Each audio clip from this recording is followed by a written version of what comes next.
All right, so for today, what's going to end up happening, this is actually going to be for, let's see, this is class 2 for Tuesday, which is the 31st. It was a white day. It's also for class 2 on Wednesday, February 1st, which is a red day. So this is class 2, okay?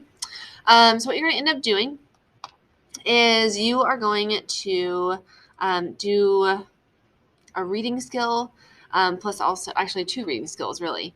So what you're going to do is you're going to go into, I'm going to kind of just open up things for you. So let's go to the assign to me first. And what that looks like is you're going to go down to here where it says only if told, reflection and work, 123 to 23. You're going to click on that. And then you're going to open that up. And in there, it looks like this. This is the reflection thing that we ended up doing today. We did this on a separate sheet of paper, but since you're at home, you'll do it online. Okay, so you want that pulled up. Something else you will also want pulled up is the mentor text, Glitter Gets Everywhere. And you're going to open that up by looking at the mentor text folder, the orange one, and you can click on that right here. And you guys read this in class. You did lots of annotations with it as well. So this is here is for you to find different details because we're going to be pulling details from the text to answer some questions today. Okay. So here's what you're going to end up doing. Let's do this first. You're going to go here. And in this, you're going to delete this and you're going to type the word inference. Actually, let's just do infer. And then we'll do glitter gets everywhere. You're going to type that. On this one down here, I'm going to have you go ahead and type usually, when. I will explain that in a minute. And then on the third one, I want you to delete that, and I want you to write central idea. Let's see here what I'm trying to say. This is your project you're working on. Final product, I guess. Okay, so we'll leave it like that. And then what I'm going to have you do first is, it really doesn't matter what order you end up doing this in, but I'm going to go ahead and do the order that I did with my class first. So I'm going to open this up so you only see what's on this screen. What I'm going to have you do is on this third one, I want you to think about central idea for your final product. And something you can actually use to help you with central idea is you can go back to the notes, the green folder here, and you can go down to where it says central ideas on page 26. You can open this up so that way you have access to the notes that we've taken on what central idea is, and that way you have ideas to look back on. Really what I want you to kind of focus on too is I want you to think about you are the author of your own project. And you've either told myself and or Mrs. Othout if you're going to do a narrative type writing for your project, if you're going to do information type writing, or if you're going to do argumentative writing. Okay, so what we kind of looked at here is before we had title and then we have purpose, who, what, where, and when. And on the side here, we actually had those letters, T, P, W, W, W, for those different things here. Okay, so on this one, what we're going to end up doing is we're not really going to have like the title because some of you have a title, some of you don't. So we're really just going to go with purpose. So I'm going to write purpose. And I want you to put down what type of writing you're doing because that's the purpose. Your purpose is to inform. Your purpose is to argue. Your purpose is to narrate. Your purpose, like what is your purpose? Okay, so you're going to type what that purpose is. Then you're also going to type who. That's the subject. That's like what you are talking about in the sense of the subject of what's happening. And then what? Like what about that subject? What about that who? Like what is happening? What are you going to be presenting in that final project? Okay. And then this may work for some of you. And if it does, you can include this. If you do not include the where and or when, you don't have to include that. So if you have it and it makes sense with your particular project, you can use it. If it doesn't, you can feel free to delete that part because maybe it doesn't work for you. Okay, so in your brainstorming section, I want the purpose of your final product, who, that's the subject, and then what about your subject? Like what is it that you're trying to get across to us? Okay, after you have that done, what you're going to end up doing is over here in the response section. This says 3 full lines. You won't necessarily have 3 full lines because it's really a 1 sentence thing. So I know that's what it says, but you really only need 1 sentence. So it may not be 3 full lines, and I am okay with that. So don't stress if you're stressing about that. This one specifically does not need to be 3 full lines. Okay? But you're going to use this kind of to help you to kind of say, okay, well, how am I supposed to put this in there? You know that you need to have the purpose, the who, and the what, when and where, if you have it. Okay? A lot of people ended up saying, my project is to inform about blank. My project is to argue. My project is to narrate a story about blank. So you can kind of use that to kind of help you. That's fine. But I want you to do that one first. Okay, so go ahead and pause this video, and I want you to fill out your brainstorm. I want you to do your response in the sense of that one sentence central idea. So go ahead and pause and come back when you're done. Okay, so your central idea should be done. After you're done doing that, I want you to go back up to the top. We're going to do number 1, and we're going to do infer, glitter gets everywhere. This is where I have it this direction so you can kind of see.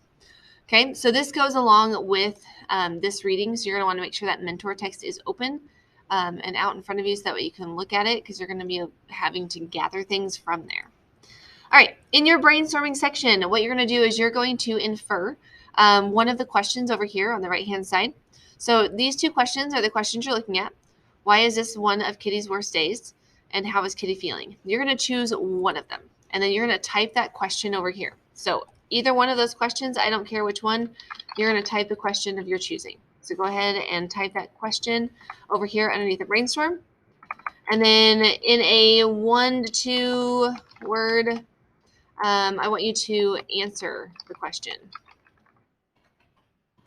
Answer to the question.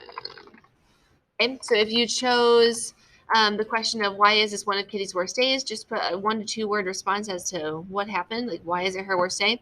And then how is Kitty feeling? Just put down that emotion. Just put that 1 word emotion, or maybe you have 2 different emotions. That's fine. You're just putting it there. Okay. Then after you get done doing that, and if you need to pause at any point, you can. Sorry, that was my phone going off. If you need to pause my video at any point, you can do that. Just you can get back on a little bit later. All right. So then over here, we're going to do this a little bit differently. Just like it says over here, it says on the lines, which is just the space provided, you're going to make an inference, and then you're going to list 3 details from the text to support your inference. Okay, so over here, you're going to type the word inference, and then you're going to give your answer. So whatever you typed over here for your answer, you're going to put your answer here. So whatever your inference is, you're going to answer that there. Okay, then after you end up doing that, you're going to get yourself some bullet points, because what you're going to do is you are going to go back to the text, and you're going to find 3 details from the text that support your inference. Okay, so when I say details from the text, what I mean is for you to go and actually get quotes from the text. So if you're looking at this, you're actually going to go, okay, well, it says these specific words, and I'm going to use just those words, because I'm going to make sure I'm using the author's words, because when I say a detail from the text, I want it directly from the text. I don't want you to paraphrase or put it in your own words. I want you to actually find 3 different details exactly from the text that support your inference. And so when you're doing that, you're going to make sure that you have quotations. I'm going to do it this way, that you have quotations around your response, because it's coming directly from the text. Okay. Now, I don't actually have details in here because I'm showing you that I want you to have. Maybe I'll do it this way so you can see a little bit better. Oh, why did that happen? Sorry. Okay. So when you have this, do it this way so you can see. That's a detail from the text. Okay. So you're going to want to make sure that you have words in there exactly from the text. So that's what I'm looking for. Okay. So go ahead and you can pause this video, and you're going to go find 3 details from the text, exactly from the text, that support your inference to the question that you were answering. Okay. Exactly from it. You're just listing it. That's all I need. All right. Go ahead and pause. Go do that, and then get back to me when you are done. Okay. So you should have 3 different pieces of textual evidence to support your inference, as opposed to whatever question that you end up answering. All right, so we're going to pause our thinking about glitter gets everywhere for just a second, and we are going to go back to a different mentor text that I'm going to show you on the right-hand side of your screen. The adoption ad, the one with Prancer, the Chihuahua, who they were trying to get that Chihuahua to be adopted, I did the exact same thing that you guys just got done doing, okay? So I made an inference. my inference is right here. Prancer would be a hard dog to own. And what I have from there is I have 3 different pieces of textual evidence. Like this is exactly from the text as to what it says. And I put them in quotations because those are the author's words. So to support the inference that Prancer would be a hard dog to own, I found the detail of neurotic, man-hating, animal-hating, children-hating dogs, vessel for a traumatized Victorian child that now haunts our home, and I also found 13-pound rage machine. Now, along with that, because every single one of your details that you also chose, there's going to be specific words within that detail that really speak and help to support the inference. Okay, so for example, if I'm looking at this neurotic, man-hating, animal-hating, children-hating dogs, there's 2 words that really stick out to me that kind of provide that proof on why he would be a hard dog to own. That first word would be neurotic. So I'm going to go ahead and I'm going to, I'm going to highlight this really quickly so we can look at that. Okay. The other word, which I know it says it a lot, but is hating. I'm only going to highlight it once. Okay. So those 2 words really stick out to me, and those are the words that are really helpful in the sense of it's supporting that inference that Prancer would be a hard dog to own. Okay. The next one, vessel for a traumatized Victorian child that now haunts our home. The 2 words that stick out to me, and it doesn't always have to be 2 words. Sometimes it could be 1 word. Sometimes it could be a short little phrase. In this particular thing, there's actually 2 in this one. So traumatized and haunts. Okay. And then this one, 13-pound rage machine. The word that sticks out to me that supports that is rage. So I'm going to go ahead and highlight that. Okay. So I want you to do the same thing. So what you're going to do, just like I just got done doing here, you're going to go back into your inference over here with your 3 details. And I want you to highlight the word or couple of words that really support that inference. What are the words that really stick out that go, yes, that definitely tells me what my inference is. Like it definitely supports my inference. Okay, so you're going to do that on all 3 responses. Okay, let's go ahead and pause and go ahead and do that. I'll leave this open so you can see mine, but you're over here doing the same thing with yours. Okay, so at this point, you should have your details over here. You should have had a like highlighted the words that were the most supportive. Okay, so then I'm going to show you the next thing. So this next part here, again, this is about the Chihuahua ad. Same information, same exact stuff I just got done talking to you about. It just looks a little bit different because we're going to do something else with it. Okay, so what I did here is I went through these 3 details that I found, and I highlighted this one, not highlighted, I bolded this one and italicized this one. So up here I can bold and italicize. So I did that because that is the detail that I want to really focus on. Okay, what I want to do is I want to take the inference that I'm making plus the details that I'm making, and I'm wanting to take both of those puzzle pieces and merge them together. So then I can fully explain to you why those details prove or support my inference.